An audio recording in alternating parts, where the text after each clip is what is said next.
Hey,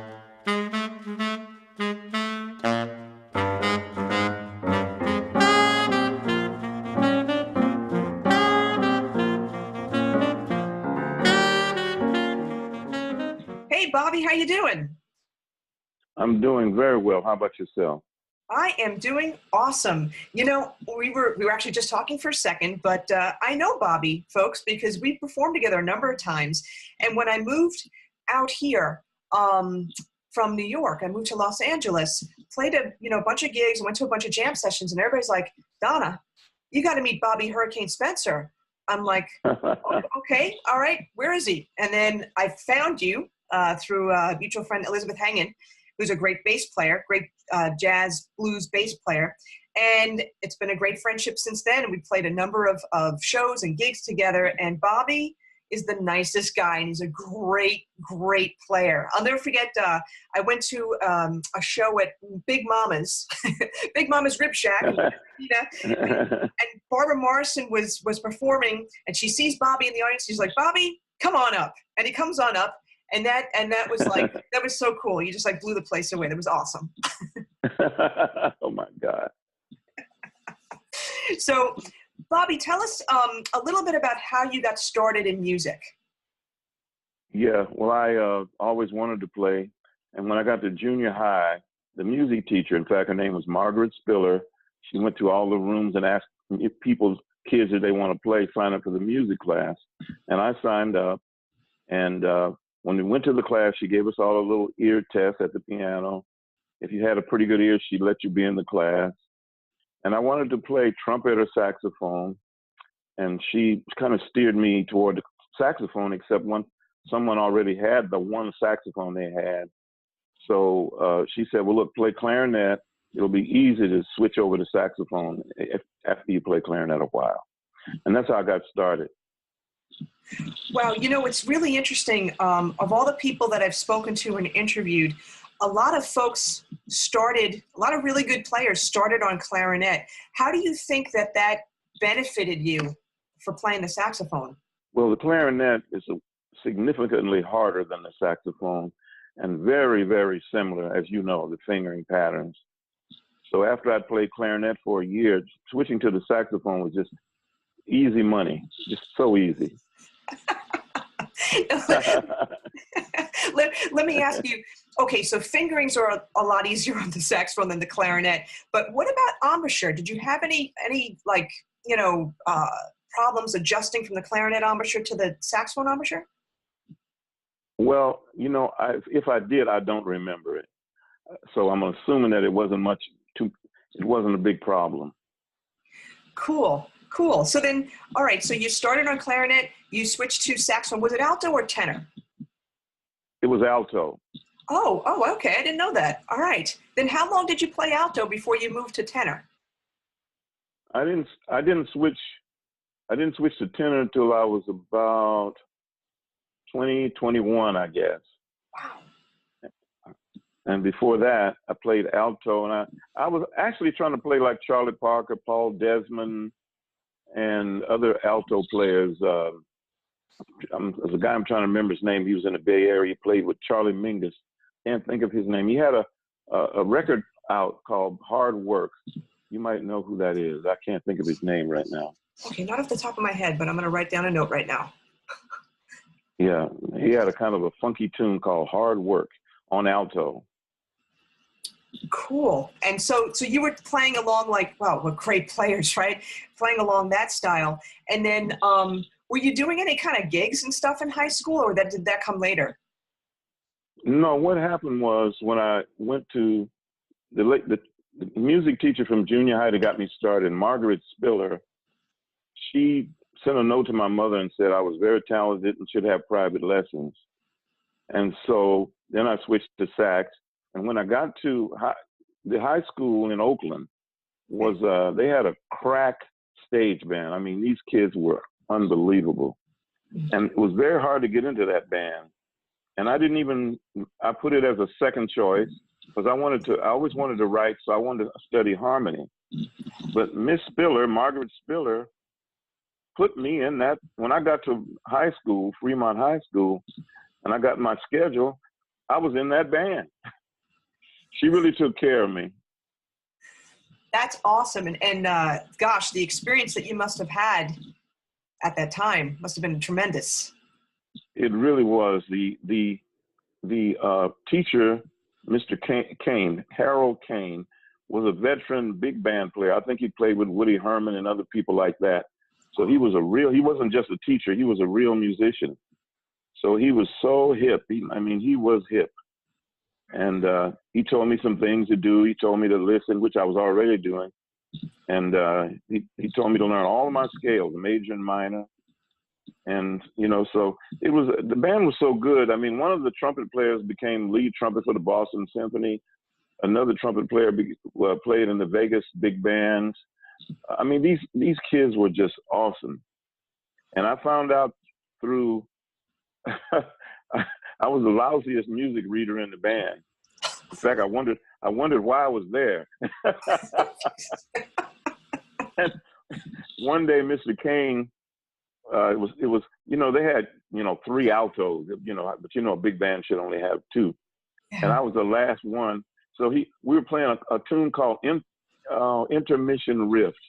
It was like bop bop bop bop doo doo do, bop ba ba da da, bop bop bop bop bop ba da da da. That was part of the tune, and so he told each one of us to improvise. And the first guy, oh no, I can't do it. I can't do it. The second guy, no, I can't. He got to me. I said, no, I can't. But he made me so low. He knew something about me from her, and I don't know what she heard in my playing, because I never had to improvise. We were playing classical stuff in junior high, and when I soloed on that tune, everybody in the band forgot to come in. They were so impressed with my solo. I had never taken a solo before. That's fantastic. So then the soloist was born, right? Wow. And then you must have flourished. That's what happened. Yeah. I got invited in everybody's jazz quartet. My name spread around all the high schools in Oakland. They were talking about this young sax player. It was just weird. Were you still studying with a private teacher at that point? I'm trying to think. Yeah, on and off. And we were kind of poor, and so sometimes my mom and grandmother really couldn't afford it. So I studied with my favorite teacher of the ones I studied with. They were at Best Music Store in Oakland. Was Phil Bovero, who was a clarinet player with the San Francisco Symphony. He played for there was a show called the Arthur Godfrey Show, a TV show. He did arranging for that show and played in that band. He was a very good teacher. Wow. Wow, so, you had some really, really good teachers at a young age. That set a really strong foundation. Yes, yeah. When I go all the way back to Margaret Spiller, I mean, she really was decisive in what I did. Added to that was my mother. Talk to us about that. What influence did your mother have for you? My mother was a jazz lover. She loved Billie Holiday. She loved Frank Sinatra. The blues she loved was Bobby Bland. She loved Bobby Bland, Blue Bland. She loved B.B. King and some others. There was, the sax player. Oh, I just had his name up. I can't think of his name right now. Okay. But anyway, this was the music I was hearing day in and day out.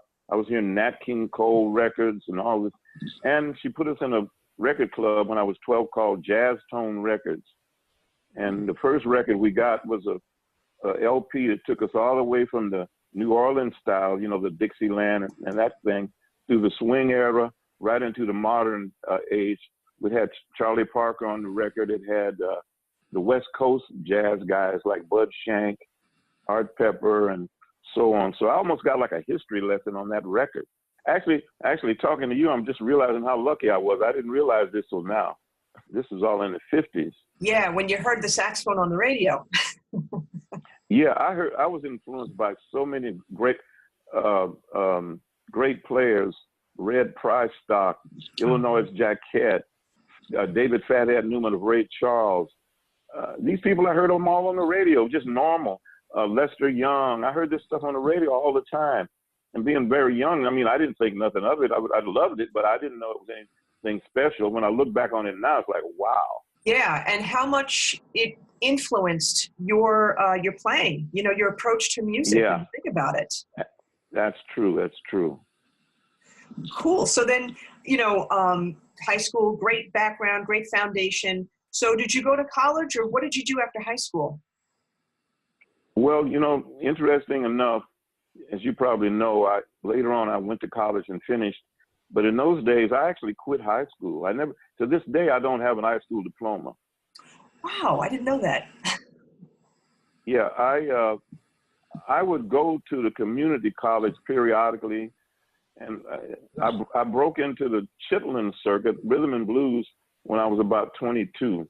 Before that, I was playing with Latin bands that were playing stuff like what they call salsa now. We had what they call mambo sessions, and I played with several of those kind of bands. One of the bands I played with quite a bit was a band led by a guy named Joel Dorham. He was the brother of Kenny Dorham, the great bebop trumpet player. Yeah, wow. And I was just playing with these Latin bands. And I was playing alto. By that time, Paul Desmond was one of my favorite. I love Paul Desmond. And then Charlie Parker became the guy that I actually ended up on was Charlie Parker. I mean, I played his record so much. It's just insane how much I listened to Charlie Parker. Wow. That's so interesting. And I could kind of hear that, you know. I can't necessarily hear the Paul Desmond. Right. Well, you know, Desmond was the first, and later on Charlie Parker. When I got to high school, a guy who became my best friend was a guitar player in that big band, and he was a Charlie Parker man. He loved the ground Charlie Parker walked on. Mm. So I was already somewhat familiar with Charlie Parker because of my mom's records, but I wasn't 100% into Charlie Parker. He got me all the way in. And we just talked about Charlie Parker. We practiced at his house. He taught me a lot of how to play jazz. Interesting. That's interesting. And it's, you know, it's interesting because it's coming from a guitar player, a rhythm section player. So it probably, right, it gives you a different perspective in a sense. You've probably got more of a harmonic background, I would think, than anything else. Well, you know, interestingly enough, I don't know how to explain this, but I'll just tell you cold blank. I played, even though I practiced my scales and I developed a lot of chops at the time. I did not know about 2-5-1s. Okay. And so I played by ear. And this guy's name was Tully Weberg. And he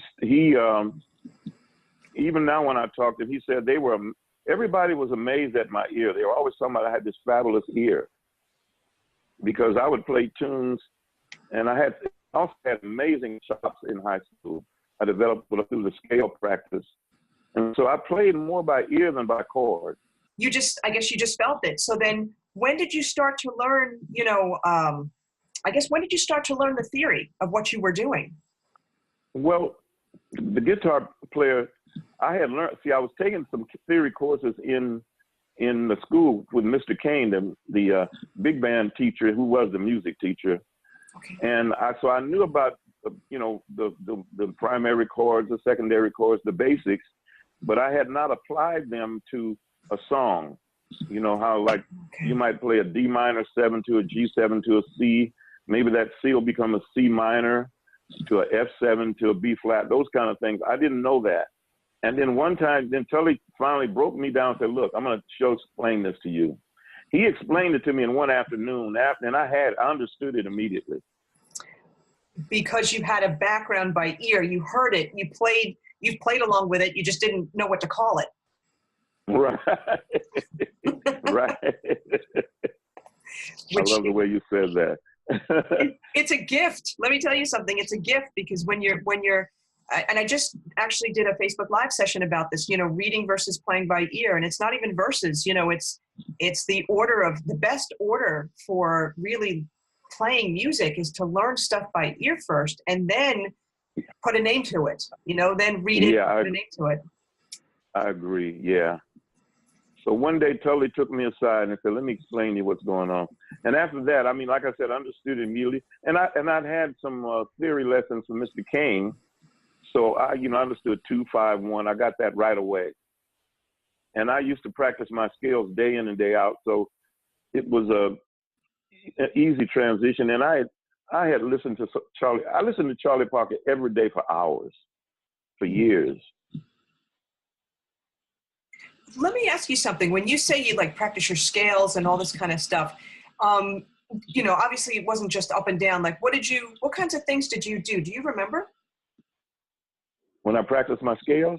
Yeah. Well, yeah, I would practice them, like let's say, for instance, let's say I would start maybe somewhere in the middle of the horn. Maybe I want to play in C. I would start on a C, the one below the staff. Yeah. And I'd run up and down that. Then I'd start on D, still in the key of C, and run up and down. Then start on the E, and I'd just go all the way up and down the horn. Then I'd go all the way to the bottom like that. Cool. Which means if you run from C to C, the C below the staff to the C up above the staff, and then you run back, and then you go on the D and run back down to the D. Now you're playing Dorian. Then you're playing, what is that one on E? Is that mixo? That's Phrygian, I guess. Yep. So I was running all those. I didn't really know that at the time. So I would just cover the whole horn up and down. And then I'd do what I call my natural 7 chords, C, E, G, B, and then I go to the C and come back down, C, A, D, F, and then E, G, B, D. I just run my natural 7 chords in all the keys. And that's mainly what I would do. Wow, cool. Did you also transcribe some of Charlie Parker's solos? No, I was too lazy to do that. But let me put it to you this way. I had listened to Charlie Parker so much. I mean, day in and day out for years, hours. That if you played a Charlie Parker lick, I knew when I heard players that were influenced by Charlie Parker, I knew immediately. I knew his style so well. And even now when I listen to his records, it's like I know that. Yeah. So I'd internalized him. Oh my God, did I internalize him? Yeah. And then later on, I did start transcribing his stuff. Okay, with that great ear of yours, and that's probably, you were able to hear it. You were able to hear a lot of the stuff that he was doing. And it comes out in your playing. Yeah, well, I never understood this idea of my ear. I never thought, to me, I would have never said I had a great ear. But I was being told by so many people, teachers, professionals, what an ear. And I still don't quite understand it. I don't. I mean, to me, I got a fairly thin ear. What do you mean by that for you? That's funny. Well, you know people who have perfect pitch, right? Oh, yeah, yeah. And I know people who have a very, very good, what do they call it when it's near its, relative. The word for that? Relative pitch. Yeah, they say I have really good relative pitch. But I know people with better relative pitch than I have. So I just had, I don't know. To me, I had creativity. Because when I would hear ideas and I would go after what I hear. I could see that because, and the funny thing is, folks, like I said, I've heard Bobby play so many times and I can definitely picture that. I can see that. That is so true. Yeah, that was my best asset, I thought, anyway. Yeah, because you play very melodically, and this is going to lead into, the next thing I wanted to talk about, because you're prominent with the blues. That's what you like to do. Even though you played Latin, you played with funk bands, R&B, but right now you're basically into the blues and stuff like that. How did you get into exploring the blues and playing blues style? Well, I came into the blues later through my mentor, who I met him at my late 20s. I knew about him. He was famous in the Bay Area, a guy named Johnny Talbot. He really taught me almost everything worthwhile that I know. And so when at a certain point, in my 20s, I played in the house bands, and we played behind people like I don't know if you ever heard of Lowell Fulsom. He was a very prominent blues man. I played behind Etta James. Yeah. I played with Big Joe Turner. I played with Irma Thomas. I could go on and on and on. Charles Brown. You remember the guy that did Merry Christmas, Baby? Yeah, You yeah. sure do treat. I played with him. And these were part of being in the house bands. So, but blues still wasn't my music yet. And then in later, as years went by, in fact, I had graduated from college. And when I came out of the college and came back into the Chitlin circuit, there was no more rhythm and blues per se. Everybody was playing blues. And so even though I've been playing blues, where you really truly concentrating on blues, that's when I started really. And my mentor introduced me to blues too. He made me learn. I went to an audition at his house, and we were playing a blues. He was playing a blues tune called Kidney Stew. I don't know if you ever heard it. And in the middle of my solo, he stopped the band. He stopped it right in the middle of my solo and said, "Excuse my language, what is that shit you're playing?" I was playing whole tone scales against the blues. He said, I was so embarrassed. He said, "What is that shit you're playing?" I told him, "Well, I was playing." He said, he told me there was a well-known record store in Oakland called Reed's Records. I think it's still up there. And he said, "You go down to Reed's Records and you buy Bill Doggett's Honky Tonk."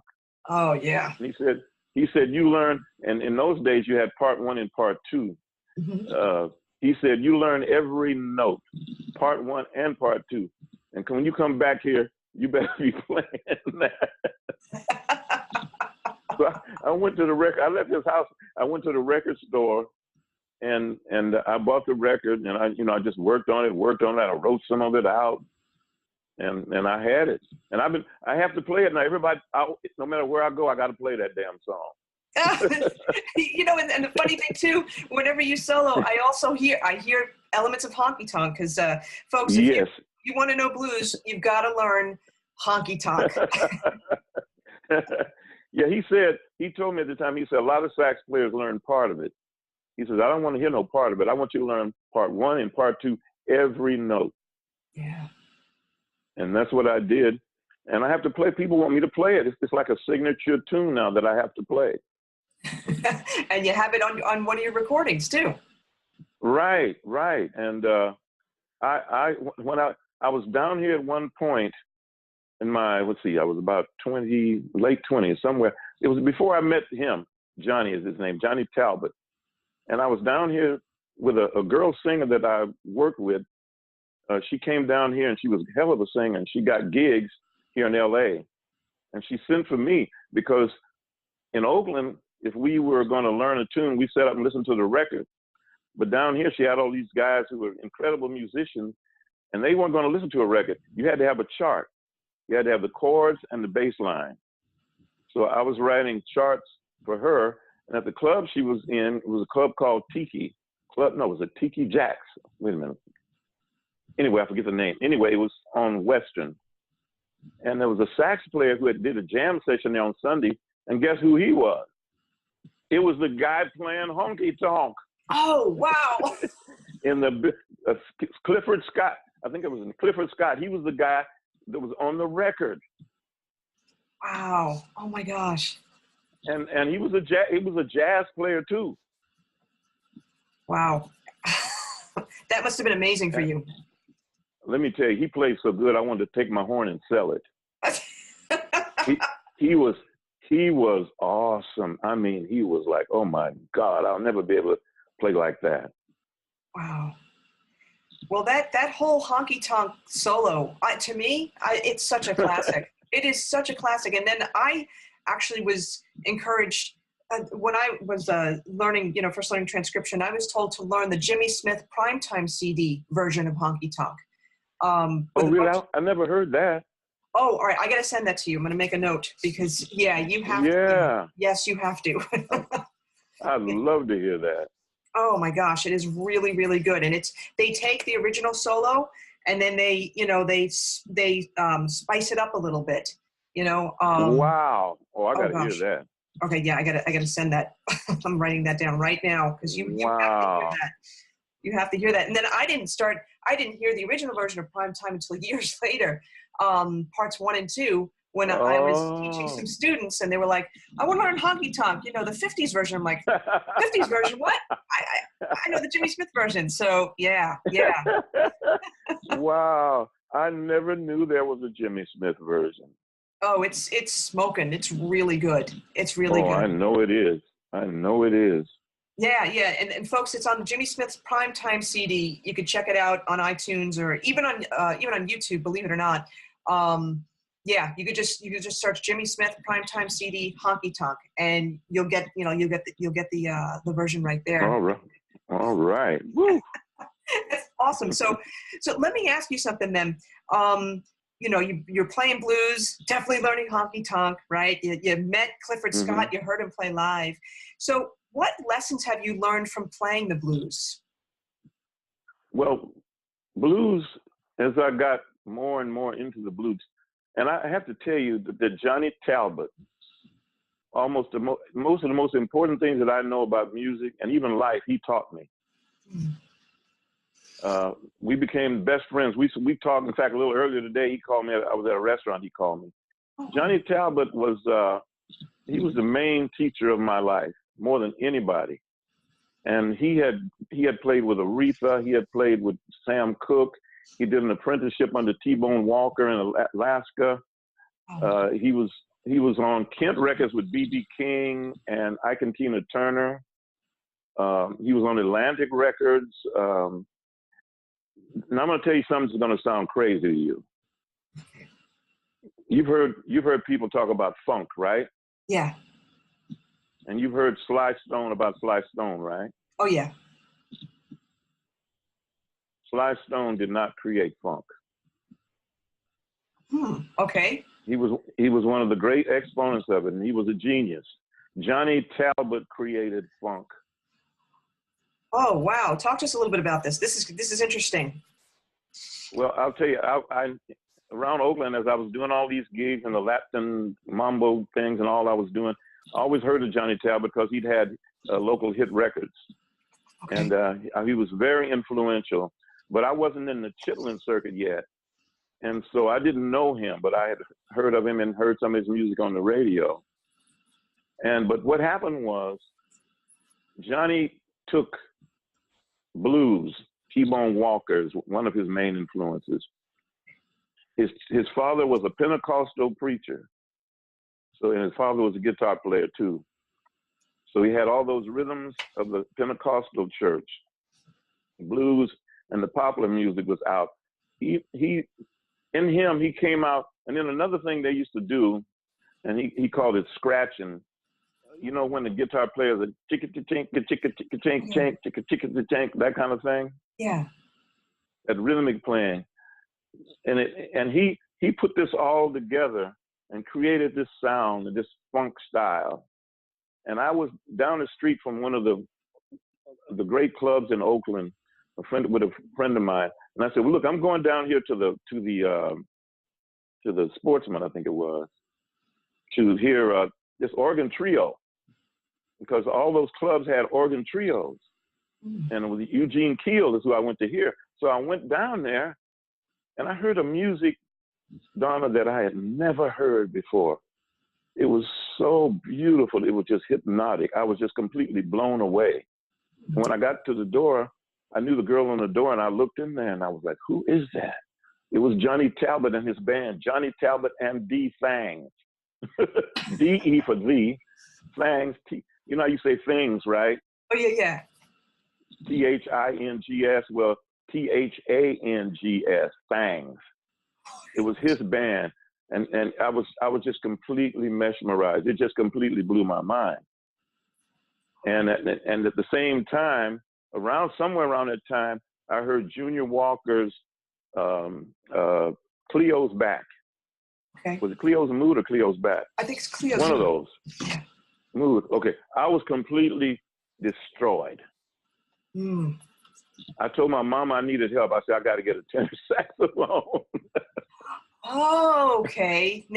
Okay. So now I get it. This is where you switched or went over to tenor. Okay. Yeah, because, okay, check this out. All the clubs that I was hanging out, the Oakland clubs, the bands were organ trios, which usually had a guitar, like Jimmy Smith, right? Yeah. And the bass player was the pedals on the organ on the B3. So a drummer, guitar, and keyboard usually. Okay. After I saw Johnny Talbot that night, I don't know what the timetable was, but within no time at all, there was no more organ trios in those clubs. They were all bands imitating Johnny Talbot. Oh, wow. There was no Johnny Talbot influenced everybody. You know, I believe, now I can't prove this, but I think earlier thing I said, to me, I can prove it. Johnny Talbot was the only black band that Bill Graham hired at the Fillmore. And Johnny Talbot was on the show with Jimi Hendrix, the Grateful Dead, every band you can think of on those shows, even Marvin Gaye. Then Johnny had the road band behind Marvin Gaye. Back in the day when Marvin Gaye had those Motown hits like Hitchhike, that was Johnny's band on the road. Marvin used to come out on the first set and ask Johnny, could he sit in on drums? and like I said, everybody gives Sly Stone credit.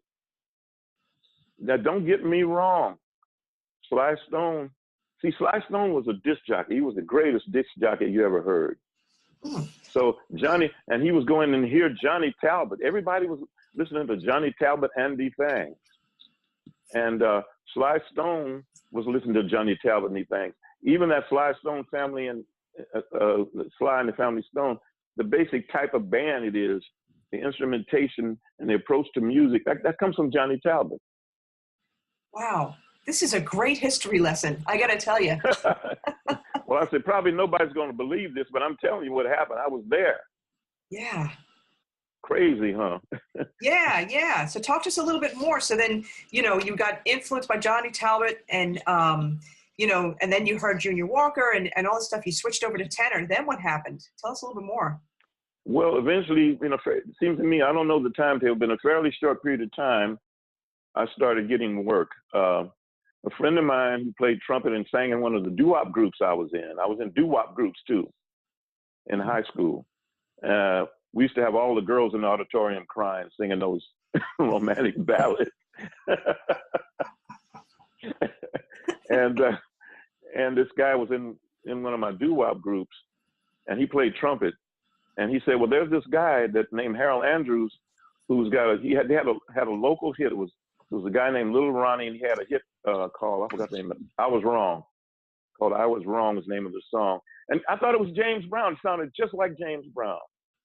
And anyway, this guy wrote music, arranged it and created it, but he couldn't write it down. So I got hired to be what I call his tech man. When he would produce, I'd write all these horn charts and harmonize them, or unison, whatever he wanted. And he was tight with Sly Stone. Remember, Sly was a disc jockey, a fabulous disc jockey too. He was so creative.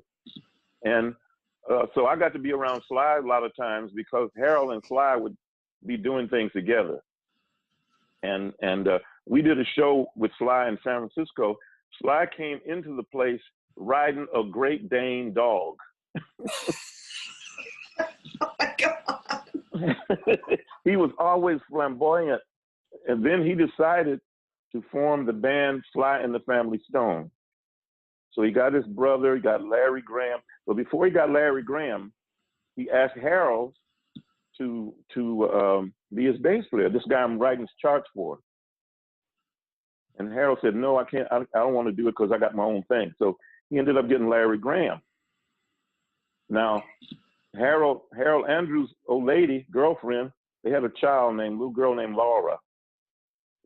Cynthia, she was a trumpet player. So I played and rehearsed in the morning in Harold's band with Cynthia, the trumpet player, who became Sly's trumpet player in the Family Stone. You see pictures of Sly and the Family Stone, you'll see Cynthia. Yes. And he asked Harold, said, well, can Cynthia play with my band? So I don't know. I can't remember if it was Sly's brother or Larry Graham. Every day, in those days, we rehearsed every day except maybe Sunday. And one of them would pick Cynthia up after our rehearsal. Let's say our rehearsal is over at 10 or 11 or whatever, and then, or 12, I don't know. And then she'd go practice. She'd be with Sly Stone. Wow. So I was on the scene. I was on the scene before Sly Stone formed the family and the Sly, the band, the Sly and the Family Stone. Yeah. So I'm saying Johnny's music was already well established. I'll give you a good point. Harold Andrews told me, look, he liked my writing. He said, look, I want you to write a song. I'm going to record you on one of your songs. We recorded my song. And after all that, with the rhythm section, right? Yeah. And after that, he said, well, look, you got to write horns for it. So I wrote horn parts, and it was a funky song. And when we recorded the horn parts, Harold told me, we can't use those horn parts. Why? He said, it looked like she said, they just like Johnny Talbot. Oh. I did not know Johnny Talbot. That's how influential he was in the Bay Area. All the bands I played with, one of his tunes was called What You Want to Do. And we used to use that as our break tune. Oh, okay. So by the time Sly formed the Family Stone and did his thing, Johnny's style was already established. And he had influenced all the bands. He changed all the music in the Bay Area. Wow, this is so interesting, I got to tell you. And I'm actually writing down the names of some of these tunes right now, as you see a little break in the action here. This is really and very... I'll give you, now this is something you ought to write down right now. Write down GIT, Get Some, S-U-M. Okay. A tune called Get Some by Johnny Talbot and the Thangs. Okay, cool. Listen to that tune carefully, and then go find Sly Stone's Dance to the Music, his first major hit. Oh boy, okay. And you will see, now don't get me wrong, Sly's tune is it's original. It's great. But you can hear Sly had at least 2 flops on Epic Records. And then he wrote Dance to the Music. And that's when, bam, it sold like hell. That tune is directly off of listening to Johnny Talbot's Get Some. We're going to try to put a link to that. Maybe I could find it on YouTube. We'll put a link to that in the show notes for everybody. You can find them both on YouTube. All right, that's really cool. And I've played Dance to the Music a gazillion times, but I didn't know this part of the history, which is really, it's very interesting. And I think it's great for, listeners who not only who play jazz, but also who play blues too. And what I wanted to do is break from the history just a little bit and ask you about like current situation now. How is now different for blues players compared to, the era that you're talking about in your 20s? Well, the biggest difference for me personally is that when we were doing all of this, we played in what was called a Chitlin circuit. Blacks were kind of locked into our ghettos. Integration had not occurred. Oh my gosh. So we had, in a sense, a captive audience. I didn't have to have a day job. Oh, back then, yeah. Back then, no. Now it's a different story. Yeah, you can't. I don't think you can. I think the musicians that I know that make a full living from blues, are on the road more than staying locally. Yeah, and then also they got good wives. Very understanding wives.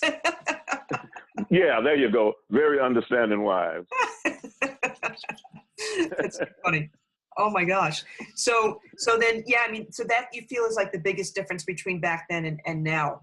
Back then you didn't, you could play, you could be a full-time musician.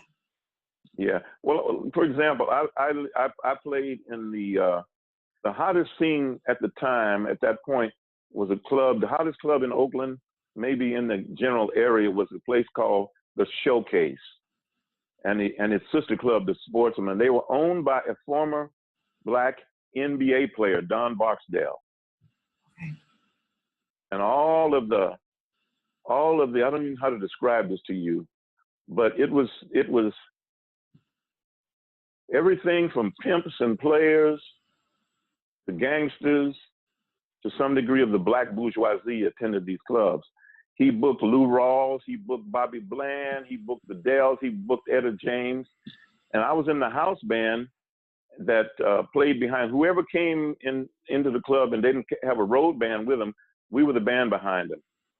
Wow, I wonder, for today, in today's times, I'm just trying to think to myself, like out here we have this guy Cadillac Zach, and he books blues shows here. Yeah, mostly guitars and stuff like that.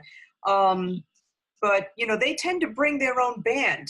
I don't think there tends to be a house band for these visiting artists. Or am I wrong about that? I don't think so. Oh, no.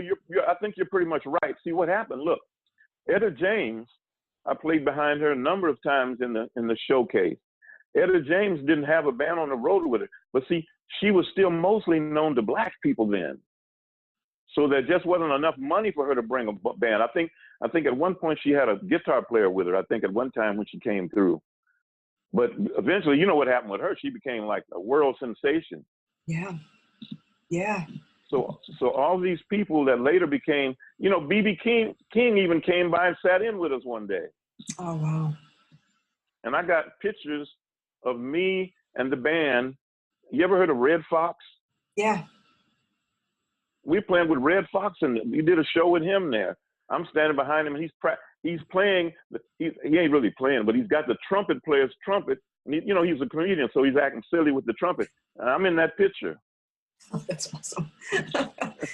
Oh my gosh, so much history here. Let me ask you, what was it like, performing with Etta James? What was she like? Oh my God, I don't even know how to tell you. That woman she was. Etta James, okay, I forget what night it was. Maybe it was a Tuesday. We would have a weekly rehearsal, and we invited Etta to come to rehearsal. Etta ain't come to no rehearsal yet. Etta would come in, Donna, and I'm not exaggerating. She would demolish that club. She was so powerful, so charismatic. She was just totally awesome. You must have learned so much from her too. Just her approach, her phrasing, all that kind of thing.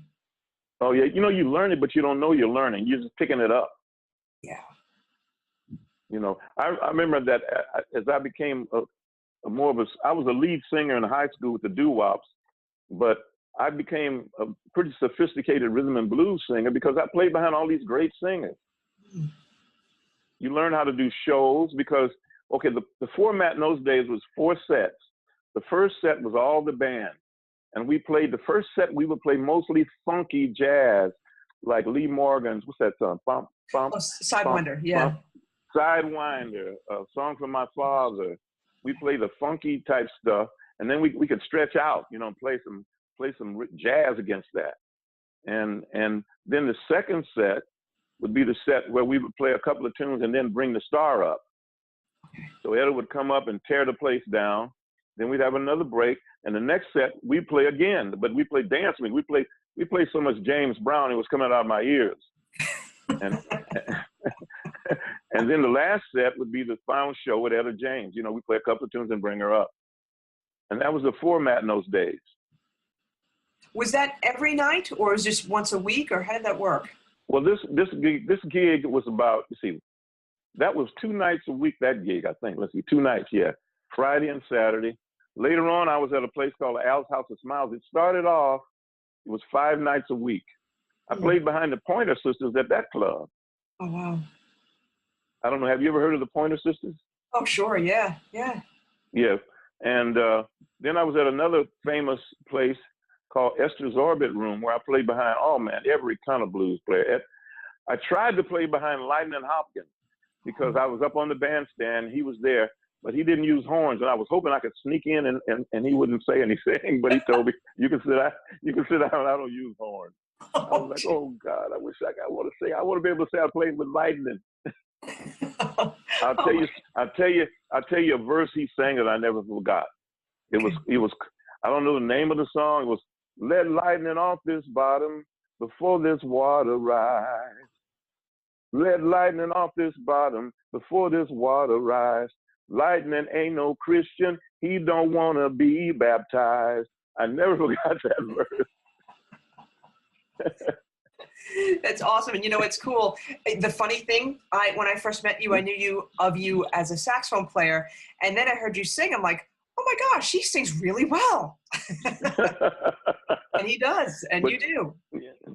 well, you know, I worked behind a zillion fabulous singers from famous. I don't know if you ever heard of ZZ Hill. No, I don't think so. You've heard the song, They Say Your Party's Jumping and Everybody's Having a Good Time. Oh, yeah, yeah. And you know what? That was his tune. That was his hit, original. Okay. I worked behind him a lot at Esther's Orbit Room. And he told some guys I was his favorite saxophone player. Those people out there listening to this interview, and you know they really want to play blues, or they are playing blues. Do you have any insight? You know, can you share your approach to what to practice with the blues? You know, what to take notice of, the types of things that people should be working on. Yeah, well, what I do, to be perfectly honest with you, is I do a lot of listening and copying. In other words, like, and it's not always directly blues. It's like one of my favorite artists. I think I might have told you this is Junior Walker. So I wear Junior Walker's records out like I did Charlie Parker, and I play along with the records, and I work on learning his solos, because I think I told you that his son came out here and heard me and wanted me to take his place in the All Stars. Yeah, his son and the bass player. I cop, and they got to learn the blues scale, and the rest is just listening. And like I say, I cop, like right now I'm working on King Curtis's Soul Twist. Okay. Yeah, I love King Curtis. Are you familiar with that? And okay, Yeah. I had my vibe player, Tyler.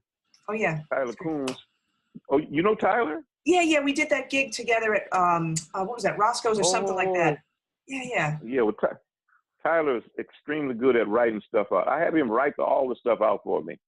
So I listen to the records, wear them out, and I use the score to help me do that. Yeah, I love King Curtis. That's I could hear him in you too. Yeah. Oh yeah. And if you get familiar with Fathead, you'll hear him there too. Yep. Yeah, definitely. So even now, even to this day, it's the same thing. You know, I was going to ask you about your practice routine now. You know, so it's copying, it's listening, you know, and what do you do though for technique? Aside from like running scales up and down. Yeah, scales is still a good thing to do. Actually, I don't practice technique enough anymore. Ever since this girl named Donna surprised me with that fast tongue. He had we were sitting in somewhere. I said, boy, you got to get back to practicing some exercise. That girl can, she can tongue. Fast. I'm talking about on the horn, ladies and gentlemen, whoever's listening here. Oh, I'm not talking about French kissing, if that's what you think I'm talking about. So I had to throw that at you, Donna. Oh, that's awesome. That was funny, actually. We were jamming, and it was it was an event at the Barbara Morrison Center, and I did a line something like you know, like some kind of crazy stuff, double tonguing, and Bobby's looking at me like I had 4 heads. Girl, how you do that? That's from all those years of trumpet playing. No. Too funny. It was great. I loved it. That was so cool. That's awesome. Yeah. So it's interesting because your practice really has always basically been tune based, meaning that you want to learn these tunes. You know, of course you do your scales and stuff, but you know, you're learning these tunes, you're learning the vocabulary. And when you said before, you know, learn the blues scale, can you clarify that for folks? Because I don't think you're meaning just play the blues scale. You have to really own that blues scale. You have to get into it, right? Yeah, well, what helps you get into it, believe it or not, more than the scale itself, is listening and memorizing solos and licks of the blues players and funk. I call Junior Walker a funk player, but learning his solo, like, okay, Shotgun. Almost everybody's heard Shotgun, right? Yeah. What does it take to win your love for me? I'm working on that now to perfect it more because I want to do a Junior Walker tribute show. Oh, cool. So I got the the recordings I'm listening to. Tyler wrote out the solos for me. So I'm just working on that. Over the next year, I'm going to try to. What I want to do is really play the solos exact for the tribute show, and also in case I go out with his son and the All Stars. Wow, that's going to be really exciting. Oh my gosh, what a great project! You have to. Well, I'll be in touch with you, of course. So that's going to be phenomenal. Well, Donna, you gotta help me with one thing in particular about what I'm trying to do. Okay. I know you know how to play all up in that altissimo range. I know you do because you know all that kind of stuff. I've never put enough time in that. Junior Walker plays some notes. I can get most of the ones I want, but he's got some of those that I think it's a high B flat above a B flat above a B flat. Okay. Some people tell me he's basically putting his teeth on the mouthpiece to do that, and I'm still struggling with trying to do that. All right, so we have to get together. The funny thing, just as an aside, it's so funny. One of my mentors used to say, if you want those really screaming high altissimo notes, but you can't control the pitch, just put your teeth on the reed. And, I've tried that trick every once in a while, and it does not feel good. You can't control it. I know. Oh, it's like nails on a chalkboard. But, no, I'll definitely, we're going to have to get together, and we're going to, we'll talk and we'll jam, and yeah, we'll get you to get those notes out. You'll have no problem. It's so funny because I saw Big J McNeely, maybe a year ago or something, through one of Cadillac. Oh my God, the guy was 90 and he's still like, I know, crazy stuff. And I'm like, oh my God. Oh, he's awesome. Oh my God, he's awesome. Yeah, but no, yeah, we'll definitely get together and deal with that crazy altissimo. But I think this is so awesome, this project that you're doing. Yeah, well, do you know Leslie? What's Leslie's last name? Oh yeah, Leslie Baker. I talked to Leslie about it because I have all these charts written out, and Leslie reads really well. Yeah. So I can give her the bass lines and she can play them. Yeah, she's a good player. And then, are you using Andrea on guitar? I was talking to him about it. Cool. So hopefully we will. It's my plan anyway. Cool. He's another great. These are local players, folks, that we're talking about. That we've done gigs with, and Bobby's used this band. When he plays locally here, he plays a lot in Long Beach. Also, you host that. I don't know how you can stay up that late, but you host that late night jam at Pips at La Brea. In Los Angeles. Barbara Morrison performs there a lot, but Bobby hosts a jam there every Saturday night at like 11 p.m. to 1 a.m. You've got energy. Well, let me tell you this. Until recently, when you came out in Long Beach, what's the name of it? Roscoe's? Yeah.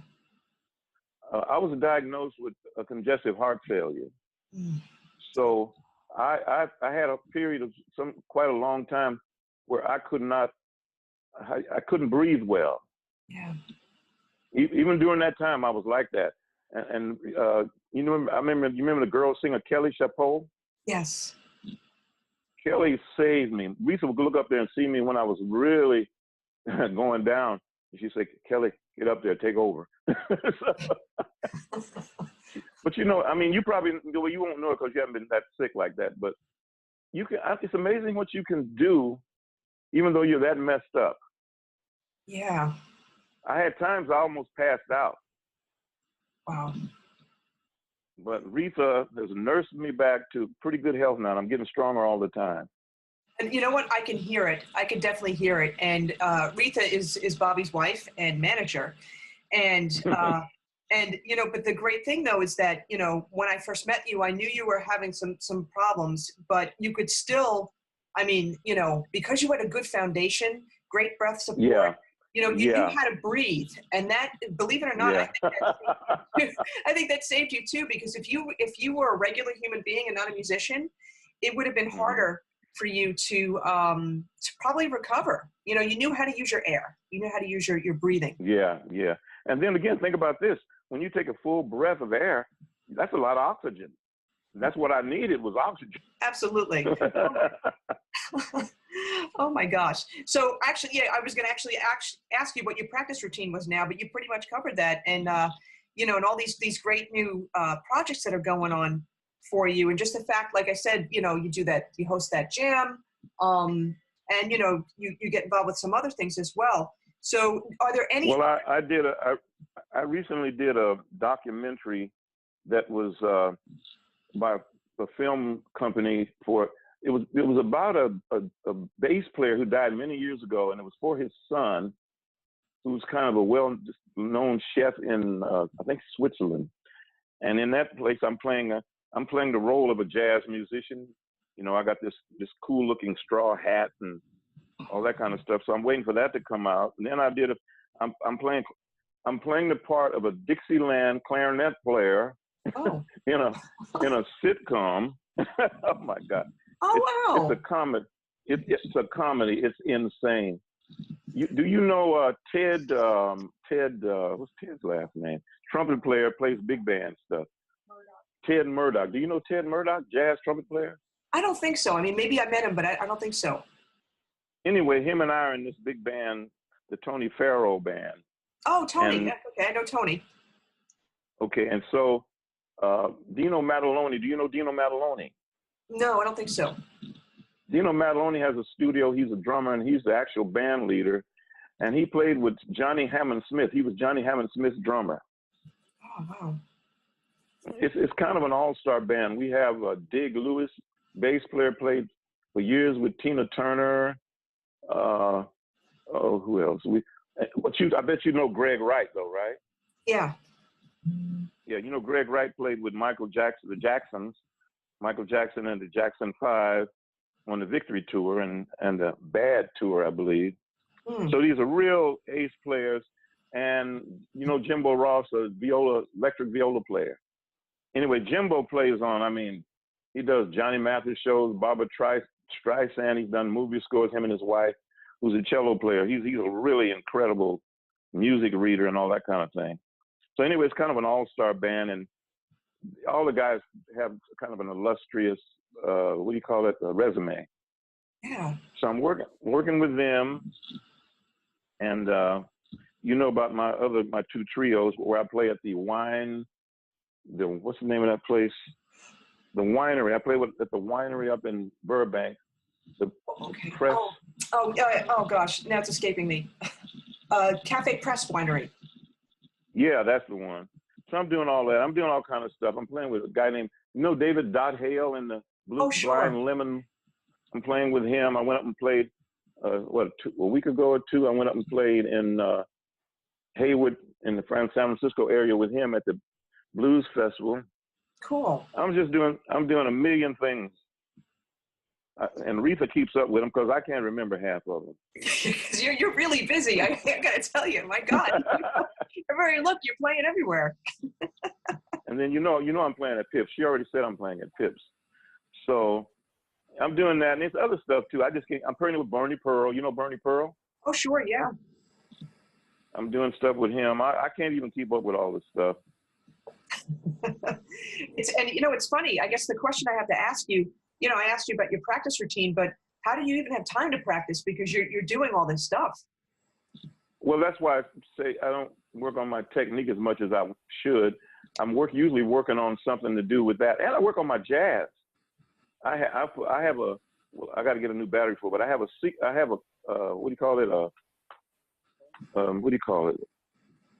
have a keyboard that has an 8-track sequencer in it. Oh. So like, for instance, Charlie Parker's Confirmation, I actually have a bass line that I put in there of that song. I have a bass line of All the Things You Are, and I have several things where I just play with the bass line. I work on my jazz too. How cool is that? What a great suggestion. Yeah, I like to, I remember when I was coming up and young, and the jazz players that really knew what they were doing, a lot of times the keyboard player would drop out and you're playing just with the bass player. Yeah. And so I wanted to just strip down and just have a bass and just, just work on the mastery of that. Yeah, I know. I know for me, I like to key in on the bass player more than the other instruments. It's just more, I don't know, gives you the foundation and it centers you. And, you could also refer to Sonny Rollins, right? A lot of the recordings that. Yeah. Yeah. Yeah. And not only that, what's that baritone player guy, a white guy? He died a long time ago. Jerry Jerry, Mulligan. yeah. Yeah, he was one of my favorite players, and he had that no chord player. Yeah, and it does. You have to have a good command of the chord sequences and all that, the progressions and all that kind of stuff. Yeah. So that's definitely a great way to practice. Yeah, and then a thing that Charlie Parker talked about in a book we have about him, a biography. He learned every lick he played. He learned it in every key. Yeah. Do you find yourself doing it? I'm doing it. I've always done it to some degree, but I'm really doing it more and more. I call them set licks. I got certain set licks that I play, and then when you got your set lick down, it's easy for me to create out of that lick. Like for instance, I know you know this cliche, da da ba do dee da. It's like if you're on a D minor 7, you start on the E, the ninth, and you kind of go down the chord, right? Right. I love that cliche, but I'm able to create out of it. I'll start it and do something different with it, and when I was in college, I was a classical composition. Oh, okay. So I like to tweak. I like to do all kind of stuff that comes from my classical training, and you take in the classical style theme and variations, right? Right. I like to do all kinds of stuff like that. Yeah, and that's when you think about it, as soon as you say theme and variations, my first thought is Sonny Rollins, right? Because that's what he does. I read that somewhere recently. I didn't know that till about a week ago.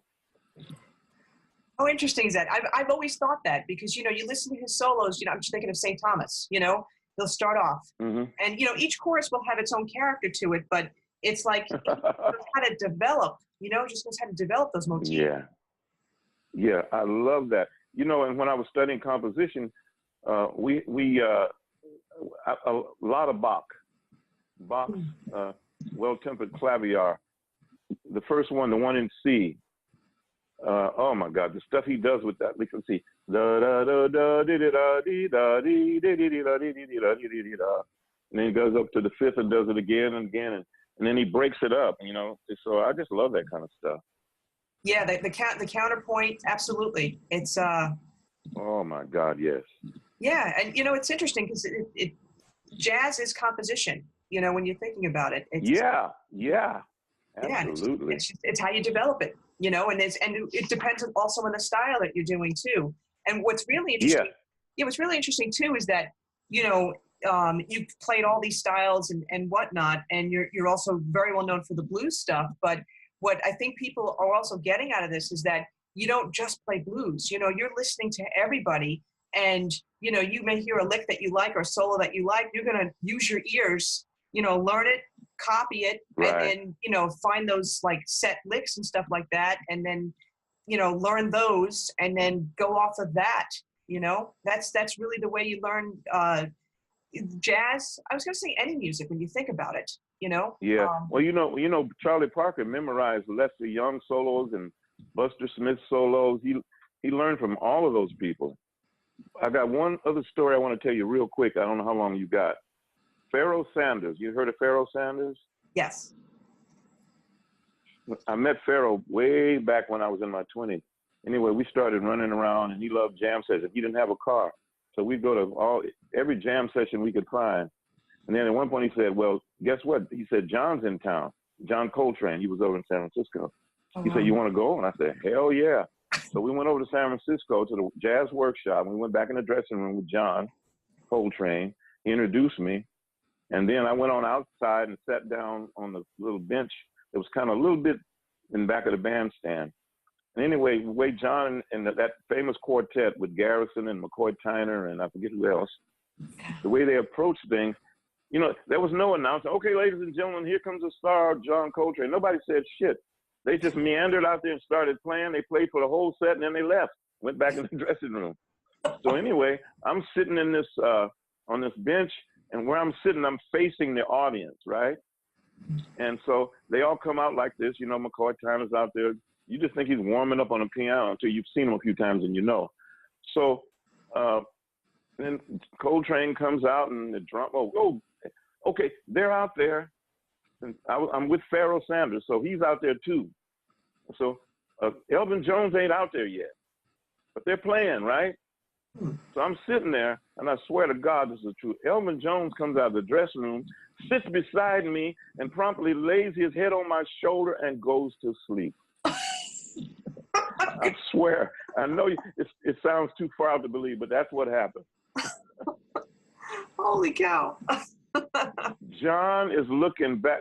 You know, if you see pictures of John Coltrane, you don't see what his eyes look like. He had these kind of light-colored eyes. And he had a look that would melt you. And I don't mean in a good way if he's upset. So think of it. Elvin Jones' head is laying on my shoulder, so he's near my face, right? So Coltrane is looking back there with the daggers coming out of his eyes. Oh, no. And I'm sure he wasn't looking at me, but it felt like he was. Oh, God. And after a nice little cat nap, Elvin woke up and went on up there and played. I swear to God, I'm not lying or exaggerating. That's what happened. Oh man, that's too funny. Listen, Bobby, I got to thank you. All the stories, all the history.